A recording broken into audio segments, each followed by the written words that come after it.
السلام عليكم ورحمة الله تعالى وبركاته. والله بغيت هذه الرسالة توصل مباشرة إلى رئيس الجمهورية تبون. بارطاجوا لنا هذا الفيديو باش يوصل.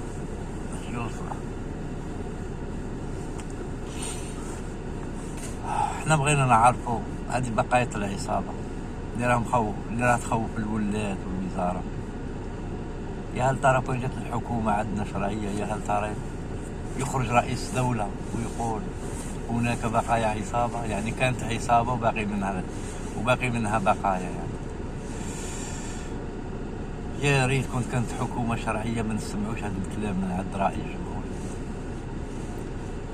الوقت الدول راها تتطور، حنايا نفكروا في العصابات الداخلية. من نقول ونتهنوا من مهزلة تاع عدو خارجي، درك ولات عصابة داخلية، ولا كانت العصابة الداخلية هي أخطر من العدو الخارجي. فقط العدو الخارجي معروف، العصابة الداخلية ممكن 40 مليون تاع شعب كلهم عصابة، ويمكن يكون واحد من العصابة. ولكن لو كانت حكومة شرعية ما غاش تتكلم بهذا المنطق. قالك اللي دار يخلص، فهمت؟ والحمد لله احنا الشعب كل شيء دار. 40 مليون تاع شعب قاعد داير الفساد كلهم، اللي ما مشاركش بالصورة مباشرة مشارك غير مباشر. هذا الشيء اللي نقول. وعلاش قلت لكم 40 مليون مشارك؟ على خاطر 40 مليون عارف بلي حكومة غير شرعية وراه يشوف بعينيه، ما قادرش يغير التغيير الجذري اللي نحوس على التغيير الجذري في البلاد.